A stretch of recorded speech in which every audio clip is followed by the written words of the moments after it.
Hello friends, ఇక్కడైతే నేను వర్షం పడుతుందని వేడి వేడిగా పకోడీలు వేసేసాను. హ్మ్.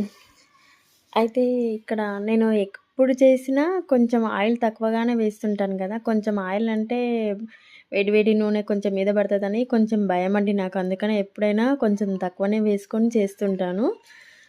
అలా అన్నట్టు. అయితే పకోడీ వేసాను. అలాగే ఆయిల్ ఉంది ఎందుకు వేస్ట్ చేయాలి అన్నట్టుగా పూరి చేసేసానండి. అదే ఆయిల్‌లోనే కొంచెం మిగిలింది.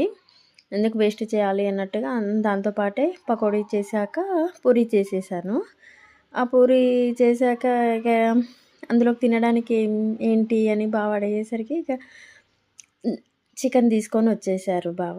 చికెన్ తీసుకొనొస్తే అందులోకి చికెన్ కాంబినేషన్ బావుంటది పూరీలోకి అని చికెన్ చేశాను. అయితే అందులోకి చికెన్‌లోకి కొంచెం ఒక దోసకాయ ఏస్తే బావుంటది కదా! టేస్టీగా ఉంటదని ఈ మధ్య ఒకటే అన్ని వంటలలో దోసకాయ బాగా వేస్తున్నానండి. కాంబినేషన్ బావుంటది దోసకాయ వేస్తే.